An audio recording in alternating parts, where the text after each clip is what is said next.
sama kita di podcast Pemuda Labil. Labil. Tepuk tangan dong, tepuk tangan. Di sini kita mau ngapain nih? Di sini kita mau bahas tentang kekuasaan Indonesia nih. Wah, kayaknya menarik ya. Pertama-tama, kenalin, aku sama Sabila Eska Aku Raden Rolia dan dua teman kita. Saya John. Bagus Septianto Firdaus. Cuman banyak teman saya manggil James. Emang saya tuh merasa orang yang paling keren ya di dunia ini. Dan saya Muhammad Yakin Ramadan. Sebagai apa kamu? Sebagai mahasiswa Sekolah Tinggi Hukum Bandung. Yes.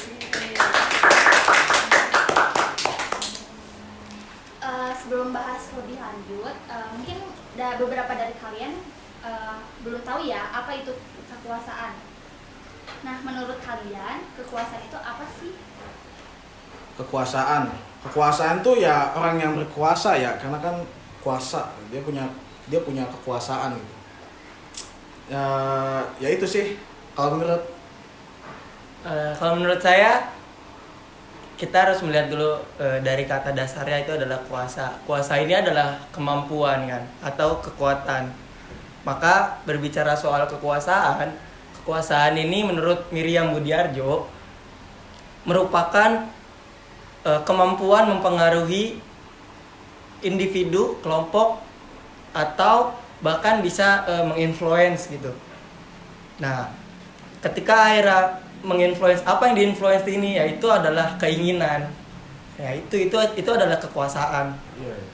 Banyak berarti apa seperti saat ini kan kita ya ada yang berkuasa berarti kan. Iya. Iya. Nah, setelah mengetahui apa itu kekuasaan, nah kan di Indonesia pasti ada kekuasaannya gitulah, per daerah atau enggak satu negara gitu. Nah, di Indonesia tuh kekuasaannya udah berjalan dengan baik kan sih? Ke siapa nih? Ya, ke dua akang.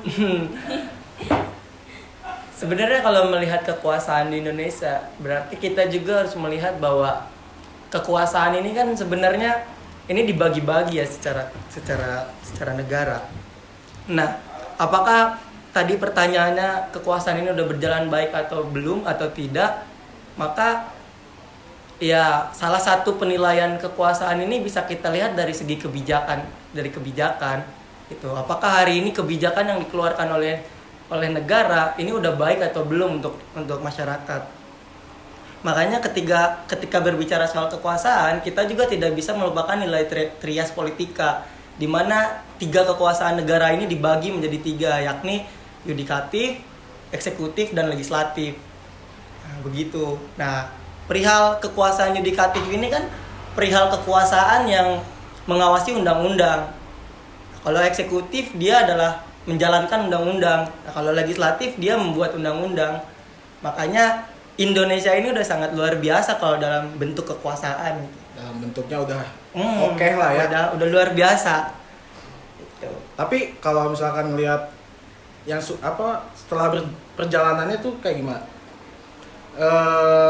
Udah oke nih. Iya. Terus gimana tuh? Apakah oke juga ke masyarakatnya? Nah, ini juga kita kan nggak boleh melupakan bahwa negara kita kan juga negara kita akhirnya sudah move on dari negara yang otoriter. Hari ini negara kita kan demokrasi, menjunjung tinggi nilai-nilai demokrasi. Maka jika kita lihat hari ini, ya sebagai negara yang udah move on dari otoriter, ya sebenarnya udah jauh lebih baik. Ya. Namun perihal untuk kita bisa berangkat lebih jauh, negara ini bisa lebih jauh, ini kan masih dalam tahap proses. Bagaimana akhirnya para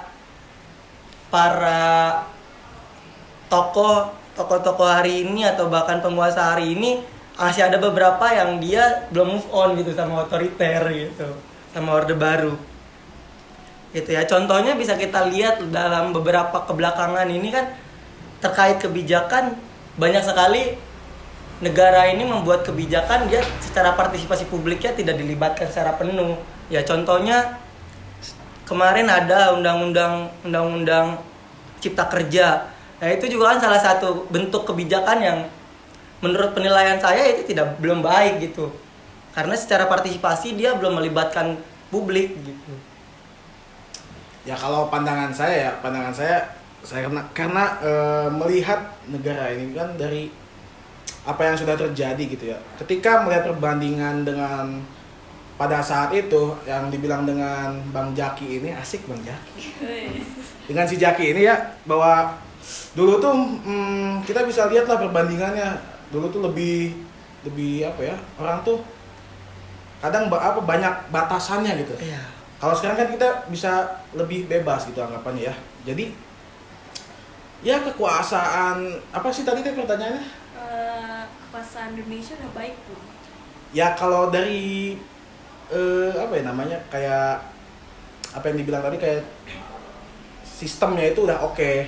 Cuman emang ada beberapa yang dimanfaatkan oleh beberapa orang gitu ya, untuk ya seperti bisa kita lihat lah korupsi anggapannya gitu kan. Karena sistem dia tuh memanfaatkan sistem itu gitu.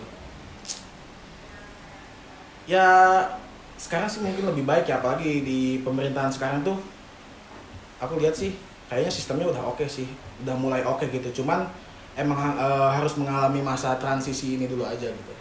Tapi kenapa tadi aku bilang bahwa hari ini para penguasa hari ini belum move on tuh satu sih sebenarnya. Karena akhirnya ada definisi yang itu udah usang sebenarnya dalam demokrasi ini. Di mana by to people, from to people, for to people. Nah, ini kan sebenarnya teori yang sudah usang gitu ya. Yang hari ini sebenarnya harus dikedepankan adalah the government of reason through the government of people gitu. Dimana akhirnya pemerintahan ini dijalankan oleh ide atau gagasan atau pikiran melalui orang gitu. Nah hari ini kan enggak gitu. Karena kebanyakan hari ini terkait kebijakan ini kan banyaknya itu tidak berangkat dari pikiran tapi dari sentimen. Nah ini kan yang selalu menjadi yang hot news gitu ya, menjadi asik, menjadi hangat di masyarakat kan terkait sentimen aja. Bahwa negara begini, bahwa ini begini, bahwa ini begini. Begitupun negara sebaliknya dengan masyarakat gitu. Bahwa masyarakatnya tidak tertib dan sebagainya, tapi kan kita tidak melalui percakapan yang lebih gitu. Lu masih menganut ini asik. Ya gitu lah, masih sentimen emang. Kan kayak pemerintah kita kan kadang baperan gitu ya. Apalagi ketika ya emang sih, cuman kan kalau dikritik kinerja kan gak masalah. Iya. Ya itu sih. Maka kalau dilihat secara keseluruhan ya, kalau bisa disimpulkan ya bahwa hari ini ya belum berjalan begitu baik gitu. Cuma ada beberapa kebijakan juga yang itu juga baik sebenarnya gitu. Itu juga gak kita lupain. Kayak gitu. Selanjutnya, kan segala sesuatu pasti ada kelebihan dan kekurangannya nih. Nah, menurut kalian apa sih kelebihan dan kekurangan dari sistem kekuasaan di Indonesia? Kelebihannya sih ya, untuk di era sekarang sih cukup bagus ya. Karena beberapa sistem gitu kita tuh kadang lupa dengan bahwa Indonesia pun butuh untuk maju gitu, nggak cuma di sini-sini aja. Misalkan dari pembangunan seperti itu kan pemerintah kan bisa berpikir gitu untuk bahwa kepentingan negara pun harus diutamakan gitu kan. Ya di sisi lain pun ya kepentingan masyarakat juga harus tetap berjalan gitu kan. Ya kalau kekurangannya sih ya pastinya dampaknya ke masyarakat ya. Biasanya ketika ada beberapa undang-undang yang disahkan kayak kemarin tuh, kita kan kayak apaan sih gini amat negara gitu kan, ini nggak asik loh gitu aja. Buat pemerintahannya sekarang nggak asik loh. Untuk sistem hari ini ya menurutku ya belum begitu baik sih, karena sebenarnya kan fase peradaban di kita itu kan sangat panjang ya. Makanya itu juga harus kita lihat bahwa kita di mana tadinya dari zaman kerajaan, bahwa terus masuk ke pemerintahan Hindia Belanda, dan akhirnya kita melakukan revolusi kemerdekaan. Nah di sini kan ada beberapa case dan akhirnya masuk ke zaman Orde Baru dan akhirnya masuk zaman sekarang hari ini kan reformasi ya.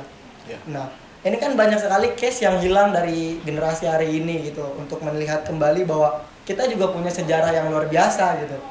Cuma ada satu hal yang selalu sama gitu, bahwa setiap peradaban hari ini tuh selalu yang dikedepankan adalah balas dendam gitu. Nah kita pengen balas dendam gitu.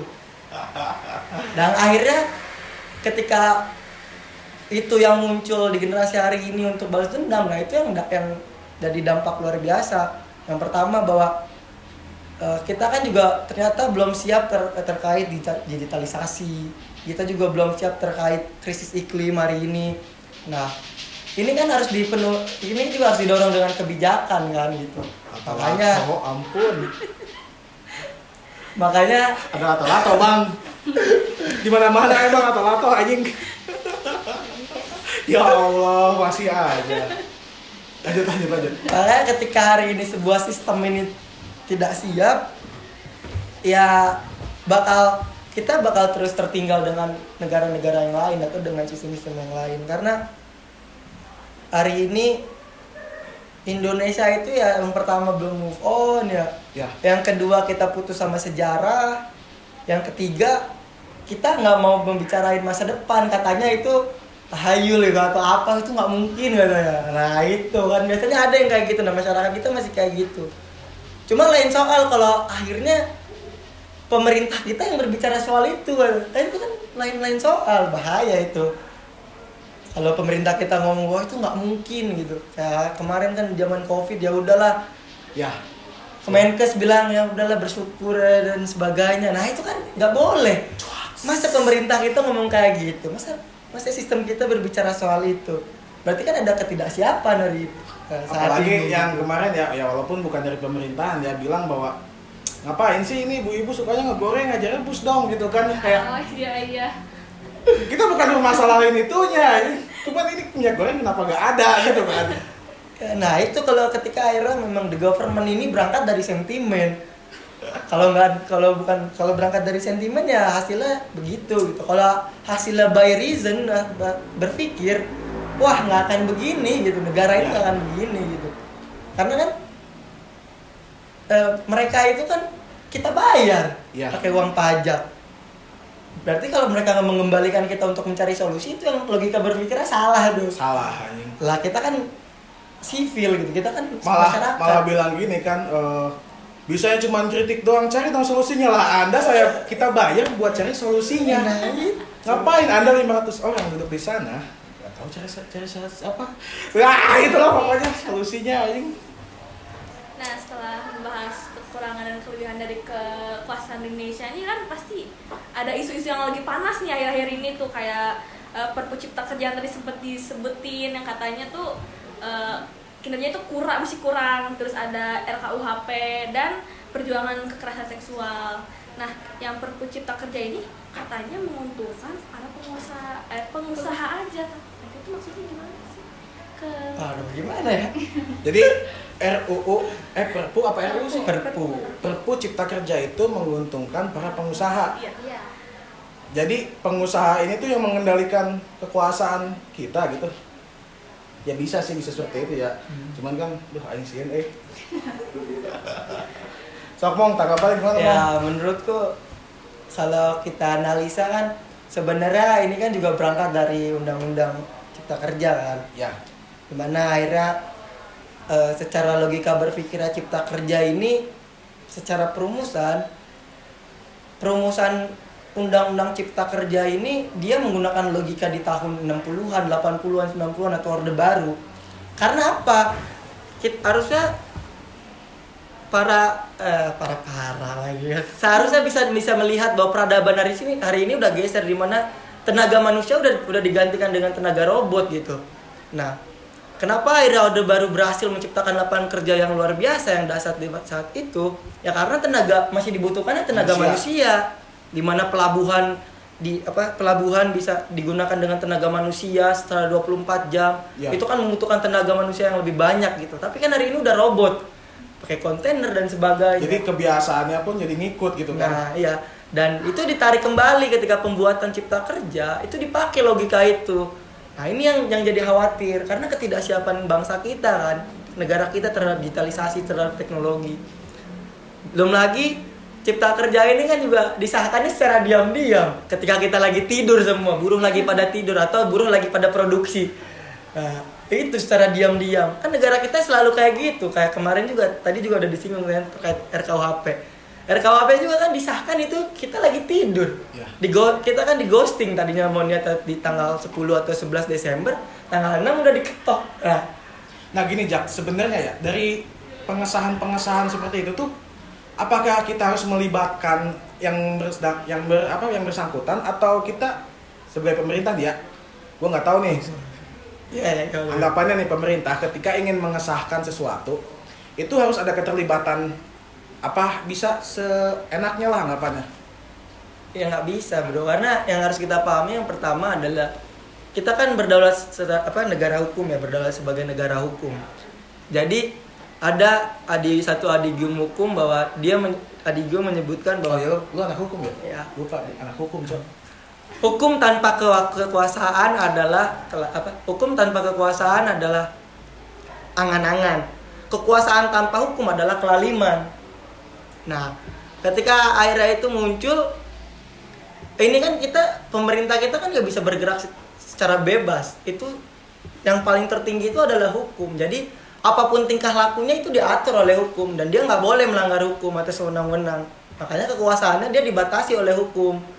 Nah, kalau case dalam pengesahan undang-undang, ini kan ada nilai-nilai asas-asas pemerintahan yang baik, di mana akhirnya secara perumusan melibatkan partisipasi publik, secara perumusannya dilibatkan.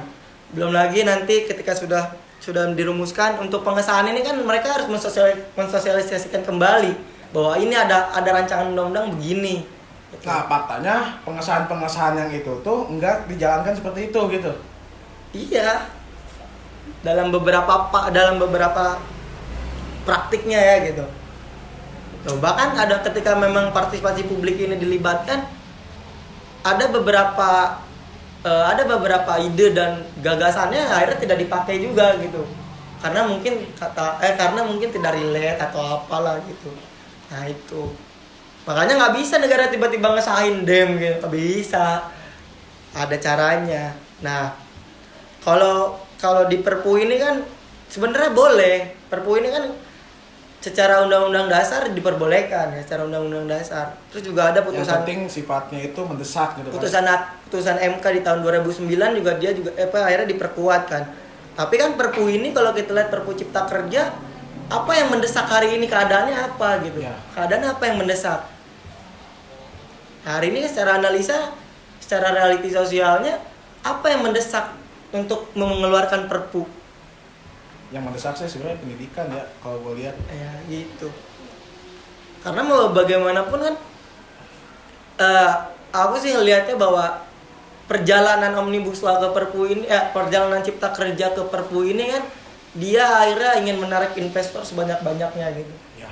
Nah, untuk akhirnya negara bisa punya dana pembangunan ini, pembangunan itu. Gitu. Cuma kan budaya kultural kita kan selalu yang belum hilang adalah kebiasaan buruknya aja gitu, kebiasaan buruk, korupsi dan sebagainya. Anjir. Iya, korupsi itu emang menyusahkan ya. Tapi Makanya secara urgensi memang negara kita nggak butuh Perpu, nggak butuh ngapain gitu. Karena hierarki Perpu ini kan tinggi juga hierarkinya secara perundang-undangan. Jadi ngomongin kekosongan hukum nggak ada. atau anjing. Ngomongin kekosongan hukum. Harusnya gini, pemerintahan saat ini bikin tuh Perpu masalah lato-lato anjing, mengganggu anjing. Mengganggu ketenangan anjing. Ya, Perpu Cipta Kerja ya. Jadi ya saya setuju lah, sepakat bahwa kepentingan saat ini di dunia kan ini kan yang bersangkutannya dengan buruh ya. Buruh saat ini sih ya justru sebaliknya, ketika kalau aku lihat ya poin-poin dari kan yang di ini kan Omnibus Law ya. Jadi Omnibus Law ini poin-poinnya ya ada beberapa emang yang merugikan. Terus pandangan buruh bahwa Omnibus Law ini menguntungkan para pengusaha. Nah, pandangan saya kalau saya kan pernah ya kerja di PT gitu, rasa buruh itu seperti apa. Kita tuh justru sebaliknya, kita tuh butuh yang namanya justru kemerdekaan seorang buruh gitu. Kita kerja itu bukan perihal kerja aja gitu, tapi kita tuh kerja dengan robot, yang mana robot itu pun kadang bisa membuat nyawa kita hilang gitu. Iya. Makanya aku sih lebih setuju ketika misalkan perpu nggak apa-apa gitu, tapi bikinlah untuk ada timbal baliknya, yaitu dari segi keamanan gitu kan, safety-nya gitu kan diutamakan. Kadang ya, ini mah denger ya, gue cerita dari teman-teman yang masih kerja di pabrik di kota sana tuh, kota Tempur. Ada beberapa pabrik yang bahkan sarung tangan pun itu kan keselamatan utama ya, sarung tangan itu tidak ada. Padahal kerjanya itu dengan keramik. Keramik itu kan rawan ya. Iya. Tapi dia nggak pakai sarung tangan, nggak ada gitu anggaran buat beli sarung tangan tuh nggak ada gitu. Nah, itu kan yang jadi poin bahwa masih ada gitu pengusaha-pengusaha yang nakal gitu ya, yang bisa merugikan buruh gitu, bisa merugikan karyawannya gitu. Nah, aku sih lebih setuju kalau misalkan pemerintah bikin perpu yang seperti itu gitu. Jadi jangan dulu loncat kemana-mana, tapi ini yang udah ada kita perbaiki lagi gitu harusnya, seperti itu sih. Jadi ya Omnibus Law yang kemarin tuh ya gue setuju sih, bahwa kan salah satunya ya, ini mah aku nggak baca semua sih ya, kayak jam kerja tuh lebih lama lagi. Gila, 8 jam kerja di PT tuh kayak apa, gue aja keringat nyampe ke jantung anjing. Curhat bos, pernah jadi buruh bos. Buruh itu tuh mie instan tuh, yang itu tuh itu. Mana tuh? Lihatnya iya kayak wah pabrik ini nih, pabrik makanan Seleraku. kayaknya pabrik makanan enteng, pas kerja ini mah kayak kerja bangunan aja gitu. Seleraku ya, mungkin seperti itu sih. Seperti yang tadi udah dibahas ya, RKUHP yang disahkan ini ternyata semakin ketat. Nah, definisi ketatnya itu seperti apa? Nah, tadi kan aku sempat ngobrol juga ya sama Jaki bahwa RKUHP itu kan rancangan. Iya. Jadi sebenarnya RKUHP ini kan udah bukan lagi RKUHP, tapi karena udah disahkan di 6 Desember 2022 tahun lalu kan. Makanya hari ini kan dibilangnya kalau sama kami ya, kalau sama kita sebagai mahasiswa hukum itu adalah KUHP nasional, tapi yang baru gitu, yang baru. Karena KUHP ini kan sebenarnya menjadi pedoman ke depannya gitu. Pedoman bahwa memang secara niat negara ini niat baik, bahwa kita pengen dekolonialisasi, kita pengen punya kitab pidana sendiri gitu. ya, Tapi secara praktik mereka melakukan kolonialisasi gitu terhadap masyarakat, terhadap bangsanya gitu hari ini. Apa salah satunya? Ada kan salah satu yang paling tren kan isu terkait ya perluasan makna zina nih. Wah, itu kan dahsyat tuh perluasan makna zina. Gitu. Dimana tadinya perluasan makna zina makna zina ini tadinya itu cuma mengatur dalam ikatan perkawinan aja di KUHP tuh. Di KUHP lama tuh. Nah, hari ini perluasannya yang di luar perkawinan bisa terjerat oleh itu, kan dahsyat ya. itu yang nggak boleh pulang malam kan masuk juga ya? Iya, masuk. Gitu. Karena sebenarnya konsep hukum itu kan ini kan bukan mengatur dosa, itu bukan mengatur pahala atau dosa sebenarnya, tapi kan dia mengatur keamanan negara, keselamatan negara. Ya, di mana akhirnya pembunuhan bisa masuk di KUHP, pencurian dan sebagainya, itu kan keamanan negara. Kalau negaranya ada banyak pencurian, banyak pembunuhan, itu kan negaranya nggak aman ya, masyarakatnya nggak aman. Nah, begitupun hari ini logikanya kan ketika akhirnya perluasan makna zina, apakah hari ini negara nggak aman gitu? Di luar perkawinan, orang-orang yang di luar perkawinan aman-aman aja kan sebenarnya kita ya gitu. Atau memang negara hari ini pengen buat kita kesepian gitu, kita nggak boleh main lagi sama teman kosan. Kebohongan salah satunya ya? Iya, kita nggak boleh pulang malam. Sebenarnya kan itu. Yang iya sih, kayak gue juga kayak misalkan masalah kumpul kebo ya. Kumpul kebo ini konotasinya seperti apa gitu kan? Ya, yang gue tahu kumpul ya kumpul gitu kan. Cuman kan ketika ya misalkan kayak ngumpul-ngumpul ini kan kita bisa apa aja gitu kan, apa yang dilakukan saat itu. Bukan ya Allah itu lato-lato. Bener kan harus KUHP tuh isi itu masa ini lato-lato tuh. Jadi ya harusnya kita buat KUHP ini disengaja aja. Ketika dengan Pak Yasona Pak Yasona Pak Menteri, bahwa KUHP ini kan, makanya kenapa dibilang RKUHP ini kan karena masih rancangan, perlu kajian. Bahkan aku tuh masih nggak nangkep poin ketika Pak Yasona itu bilang gini, bahwa DPR gitu ya nggak boleh dikritik tentang personal gitu. Ya itu emang oke, cuman ketika aku lupa ya pokoknya dia bilang apa, pokoknya gini lah anggapannya, kinerja pun nggak boleh dikritik gitu. Terus dipertanyakan lah, kalau kinerja nggak boleh dikritik, terus kita mau kritik apa gitu kan. Terus pas Pak Yoswana pun bilang gini, bukan seperti itu, kita boleh kok dikritik gitu, kata dia, kita boleh kok, kita menerima saran kritik, kita malah butuh banget kritik kata dia. Terus dia tapi bilang gini, bahwa DPR itu nggak boleh dikritik lah. Nah, poin DPR nggak boleh dikritik itu apa gitu.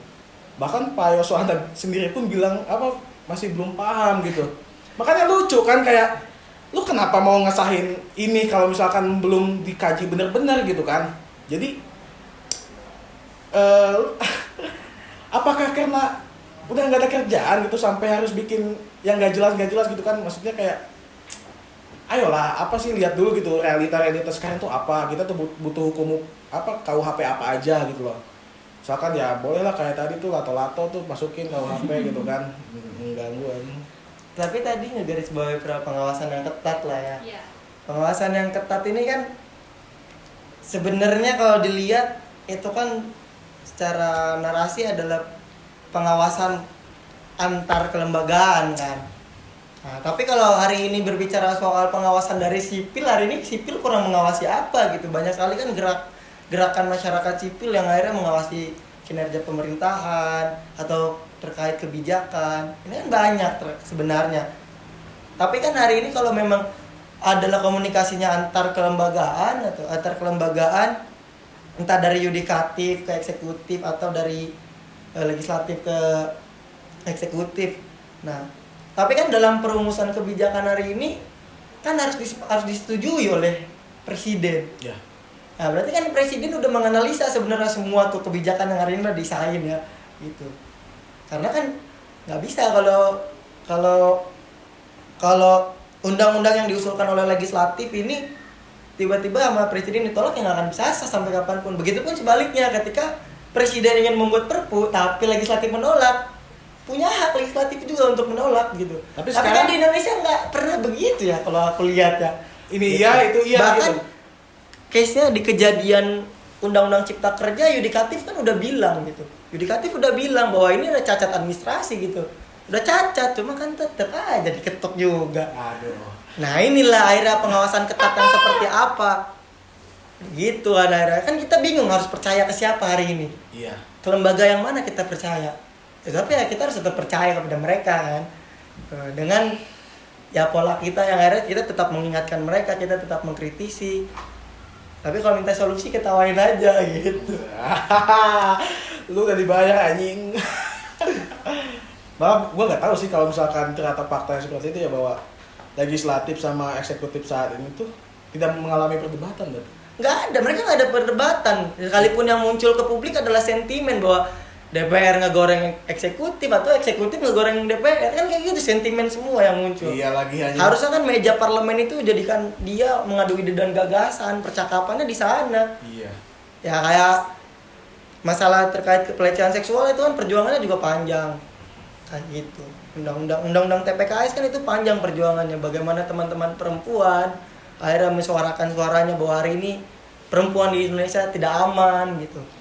Tapi kan tetap aja bahwa hari ini ketika undang-undang disahkan, undang-undang TPKS disahkan, apakah ini undang-undang ini berlaku surut atau enggak gitu. Tapi kan kita lihat akhirnya undang-undang ini berlaku surut gitu, yang udah sampai hari ini udah kita lihat. Terus diperkuat lagi kan hari ini kita di tataran mahasiswa muncul lagi Permendikbud Ristek 30 nomor 30 itu juga terkait pelecehan seksual di dunia kampus kan. Itu udah oke kebijakannya. Cuma secara praktik nah ini minusnya gitu.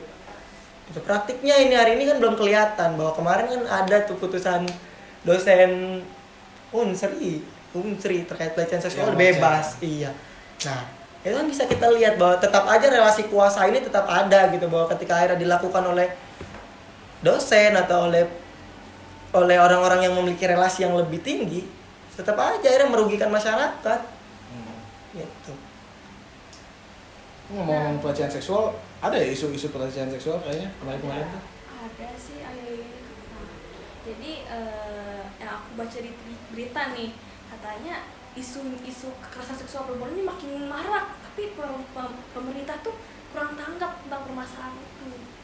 Ya iya, makanya kayak tadi yang dibilang kan bahwa ada dosen dari itu kan, dia padahal udah jelas dilaporin bahwa, nah ini juga sih yang gua ini ya, yang gua tekanin bahwa kadang kan korban itu suka telat ya buat melaporkan. Nah sebenarnya kan telat nggak telat itu bukan jadi masalah kan? Coba dari pandangan hukum gimana? Di undang-undang TPKS itu nggak ada masanya ketika tidak ada masanya untuk dia melaporkan, nggak ada masanya. Mau itu 10 tahun, mau itu berapa tahun dia boleh melaporkan kalau itu terjadi gitu. Makanya nggak diatur secara rinci terkait kedaluarsa soal itu. Cuma kan kenapa akhirnya perempuan ini lambat untuk melaporkan, karena dia takut aja. Takut. Dia takut nggak lulus, Ya. takut apalah Dia ya. yang pertama dia takut, yang kedua akhirnya banyak juga instansi yang hari ini belum siap terhadap itu. Walaupun sudah ada dan sudah diupayakan gitu di kepolisian kan sudah diupayakan. Mereka membuat sekolah terkait pelecehan seksual untuk penyidiknya gitu. Ini udah dilakukan. Cuma akhirnya kan balik lagi gitu, secara praktik, secara kultural ketika ada yang melaporkan ke polisi ya ujungnya udahlah nggak usah gitu. Ada aja, ini ada beberapa case yang kayak gini. Kayak gitu. Ya, makanya gue kayak, ya kenapa jadi permasalahan ketika si korban lambat melaporkan gitu kan. Padahal kan ya kalau misalkan dilihat apalagi kekerasan seksual pasti ke mental dulu gitu kan. Orang itu pasti butuh dulu keberanian, curhat-curhat dulu sana sini, kan butuh yang kayak gitu-gitu ya pasti lama lah. Apalagi ini mah diri sendiri kan yang dirusak gitu kan. Ya gitu sih. Jadi kayak ayolah mungkin pemerintah bisa lebih peduli lagi lah masalah kekerasan seksual ini. Jangan, ya tadi kan beritanya bahwa pemerintah ini kurang tanggap kan, karena ketika bahkan ada gini kemarin tuh ya, udah lama sih kayaknya, si korban ini melaporkan tapi malah dia yang kena gitu. Gara-gara apa? Gara-gara ngumbar nama si pelaku. Malah jadi undang-undang ITE yang berjalan lah. Ngentit anjing itu mah. Lucu anjing sumpah itu. Aduh, nggak paham anjing. Mungkin kayak gitu sih, banyak lah kelucuan-kelucuan, makanya penting juga gitu buat undang-undang kekerasan seksual ini. Selanjutnya, menurut kalian apa sih penyebab terjadinya penyalahgunaan kekuasaan? Waduh dahsyat nih. Penyebabnya apa aja sih? Gitu. Sopong. Penyebab penyalahgunaan kekuasaan yang pertama adalah ketidakmampuan kan sebenarnya. Ketidakmampuan terhadap menciptakan kondisi yang aman. Nah, hari ini kan sering banget yang kita rasakan gitu. Hari ini kan kita nggak aman. Terkait kebebasan berpendapat aja hari ini kita juga udah merasa tidak aman gitu. Bahkan ketika akhirnya teman-teman mahasiswa atau gerakan apapun itu juga mengkritiki lewat aksi massa, lewat demonstrasi, ini mereka luar biasa dahsyatnya diintervensi atau ditekan oleh pemerintah. Nah, penyalahgunaan kekuasaan ini juga faktornya adalah ketika memang secara basic hari ini secara dasar bahwa penyelenggaraan pemerintahan yang baik ini tidak dilakukan dengan sebaik mungkin gitu. Dan ketika akhirnya baik, selalu ada celahnya kan sebenarnya ada celahnya selalu. Nah, akhirnya stigma masyarakat terkait hukum ini kan ngelihat bahwa hukum ini selalu salah dan sebagainya. Iya. Ya, emang betul sih sebenarnya gitu. Ada beberapa yang salah dan gitu. Emang betul sebenarnya. Karena kalau kita cuma mau nilai kebijakan itu, kita mau nilai kekuasaan itu cuma dari kebijakan, udah bukan lagi dari personalnya siapa, ya ini menterinya ini siapa gitu. Kita nggak boleh, tapi kita lihat dari kebijakannya aja, kayak gitu. Makanya kenapa penyalahgunaan ini kan hadir karena akhirnya dia pengen mengakomodir kepentingannya gitu, kepentingan yang lebih.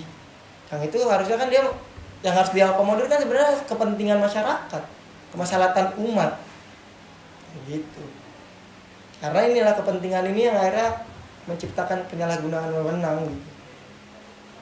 Nah, selanjutnya kan tadi dampak-dampaknya penyebabnya udah disebutin tuh. Nah, pasti ada dong dampak-dampak dari penyalahgunaan kekuasaan ini di Indonesia kan. Oh ya banyak dampaknya pasti. Dampaknya banyak ya, masyarakat menderita, gitu, masyarakat kelaparan dan sebagainya, itu kan juga salah satu dampaknya. Ya, tapi dampaknya hari ini adalah secara politik, dampaknya kita itu selalu diberi pendidikan politik terkait soal kekerasan. Terus apa yang dilakukan sama negara tuh selalu kekerasan gitu. Itu yang terjadi hari ini. Kita dapat pendidikan politik dari negara tentang kekerasan. Gimana kita mau demonstrasi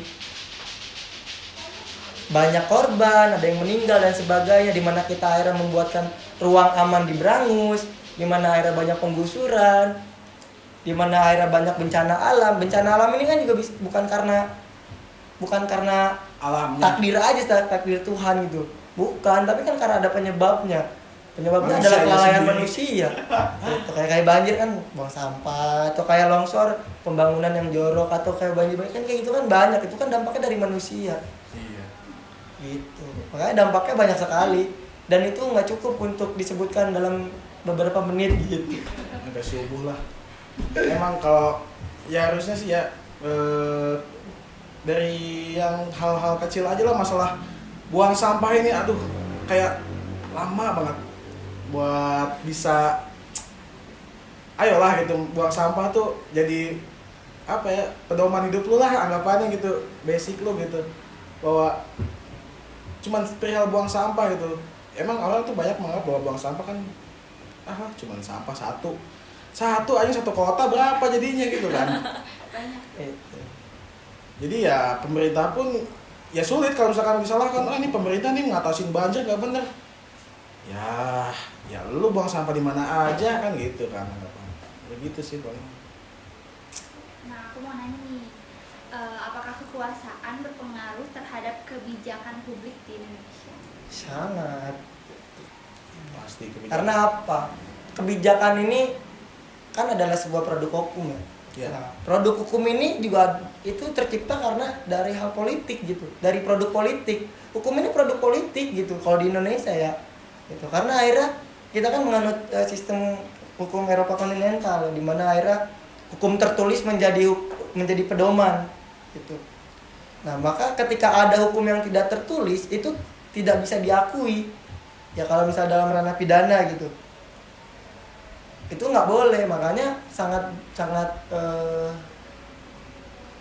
apa tadi ya? Lupa. Sangat berpengaruh ya. Kepada publik. Ya, sangat berpengaruh terhadap kebijakan. Tuh, karena kebijakan ini kan muncul emang karena trias politika ini kan. Tapi yang bisa memunculkan kebijakan ya itu legislatif sama eksekutif. Gitu. Dan yudikatif pun sebenarnya bisa untuk mengawasi. Tuh, makanya kenapa akhirnya kebijakan hari ini dipengaruhi oleh politik? Ya kita bisa lihat aja arah politik presiden hari ini kan secara arah ya menurutku ya nggak sesuai dengan nawacita yang dia buat di awal di 2014, di mana kan ada dia ingin menyelesaikan pelanggaran HAM berat, kasus pelanggaran HAM berat, tapi tidak selesai sampai hari ini. Nah itu kan sangat berpengaruh sebenarnya.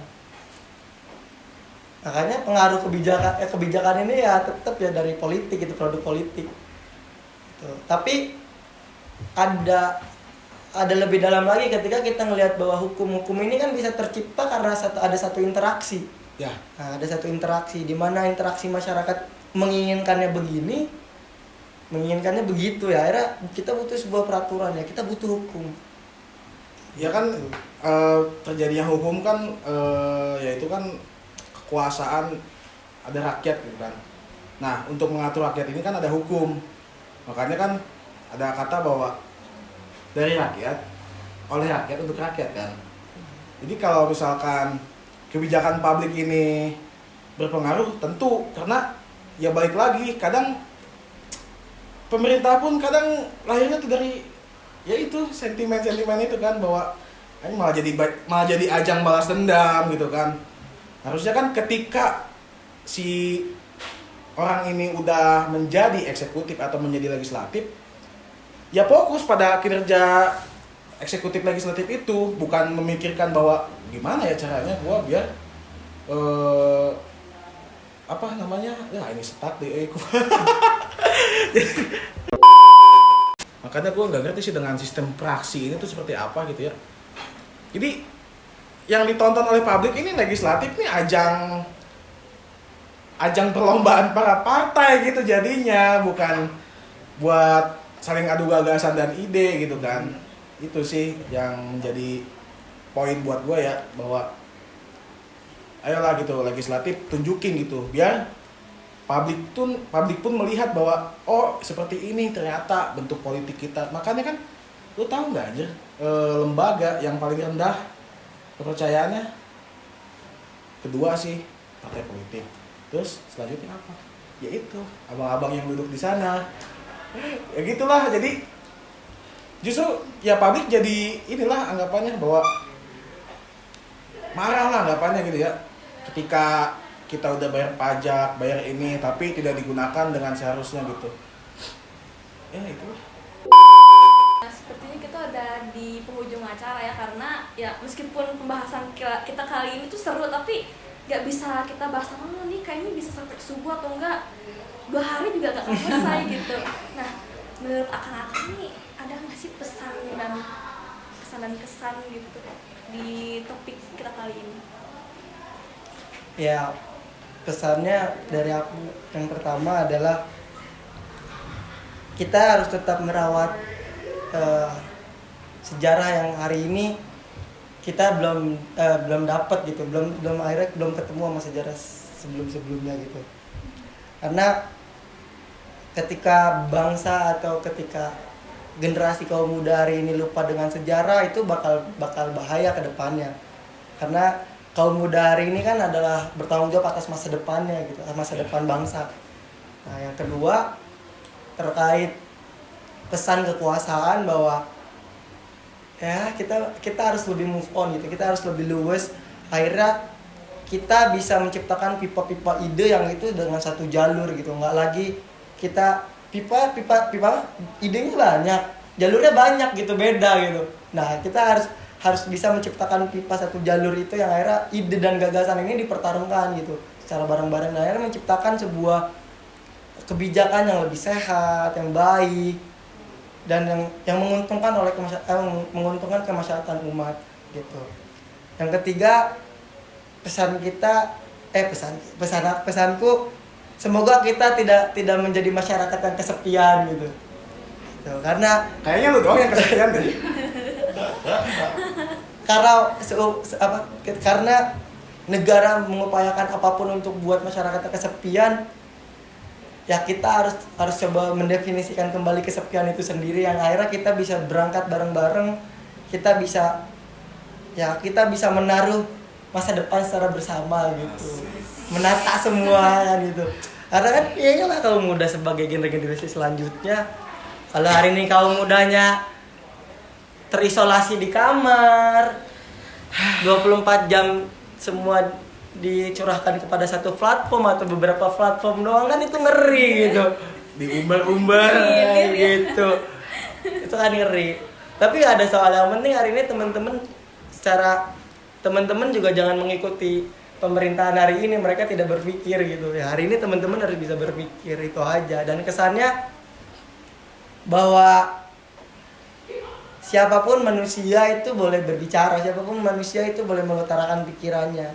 Karena hari ini kita hanya membutuhkan sebuah percakapan aja gitu. Kalau nggak ada percakapan hari ini, tidak tahu tahun depan kita bakal kalah eksisnya dengan robot. Mantap. Pesan buat saya ya, buat kalian nih, terutama kita bilangnya apa sih biasanya Gen Z ya. Gue termasuk Gen Z gak sih? Dua-dua. Kita masuk gak Gen Z? Mas, itu 2000 mas. Oke. Enggak ya. Kita tuh generasi milenial. Kita tuh Milenial akhir ya? Milenial. Buat Gen Z ya terutama nih, kalian tuh mungkin emang sedang dimanjakan oleh digitalisasi gitu kan, bahwa ya aku pun menikmati itu gitu kan. Cuman kadang orang ini suka lupa gitu bahwa tugas kalian itu sebagai manusia itu perlu meningkatkan kualitas hidup juga. Karena digitalisasi ini ketika aku lihat tuh bahwa kita tuh cuman dipertontonkan oleh kesenangan-kesenangan terus, sehingga kita tuh lupa bahwa akan ada kehidupan yang pahit buat dijalani gitu. Makanya pernah bilang kan, ini aku tetap sih jadi bahkan selalu aku ingat ya ketika aku bangun tidur, salah satu penyemangat aku itu apa? Ada Bu Sri yang Menteri Keuangan, dia bilang gini, anak muda sekarang ini akan susah untuk punya rumah. Rumah itu tuh kan tempat segala-galanya ya. Ketika Menteri Keuangan bilang bahwa anak muda saat ini tuh akan susah, artinya kan ada problem bahwa ini nggak baik-baik aja gitu. Kita tuh ya terlena. Bahkan ketika kita senang dengan menonton komedi, kan ada statement bahwa ketika komedi ini ketika negara ini selalu lucu kan, artinya negara ini kan nggak baik-baik aja gitu kan. Nah itu yang harus kita ingat, bahwa kalian pun akan mengalami masa kehidupan selanjutnya. Nah jadi ya gitulah, sekarang kan kayak gampang orang tuh bahwa mengklaim dirinya bipolar lah, terus gue kayaknya anak ini deh, anak apa sih pokoknya gitu-gitulah. Anjing, orang tua gue street parents banget, anjir cuman nggak boleh pulang malam dibilang street parents. Apaan? Street parents tuh kalau digamparin baru gitu kan. Cuman ya pastilah namanya orang tua ya ada kebaikan. Nah itu juga sih yang jadi problem ya, bahwa Gen Z nih udah lupa gitu bahwa banyak sekali kan yang berita-berita kita tuh lupa menghargai orang tua gitu. Itu kan penting, itu pun yang basic yang seperti itu pun menjadi problem gitu. Nah itu sih yang aku utamakan, bahwa ayo gitu, kita tuh harus peduli dengan bangsa ini. Ya walaupun sih waktu di matkul Pancasila aku ngantuk gitu ya, tapi kan aku nggak berubah buat bahwa aku ngantuk pun ya aku tetap peduli gitu kan. Makanya masalah tentang obrolan hari ini adalah masalah kekuasaan, bahwa kekuasaan itu kan dari rakyat. Jadi kita sebagai rakyat pun sama gitu haknya, bahwa kita tuh harus tetap menciptakan bentuk kekuasaan yang bisa saling berhubungan gitu. Jangan dia yang berkuasa, yang seenaknya, kita yang tersiksa gitu. Ya banyaklah macam-macam kekuasaan yang dipakai untuk menguntungkan mereka ya. Salah satunya itulah tadi yang bentuk digitalisasi tadi itu. Ya mungkin itu sih. Ya. Meledak nggak kepala kalian? Meledak. Wow. Oke. Sebelum mengakhiri podcast kali ini, kita mau bilang makasih ke Kang Zaki dan Kang James. Kang John. Udah menemani kita, Mau dan sharing sama kita juga. ya mungkin ya selesai. Thank you for watching. Pemuda labil. Lebih Labil.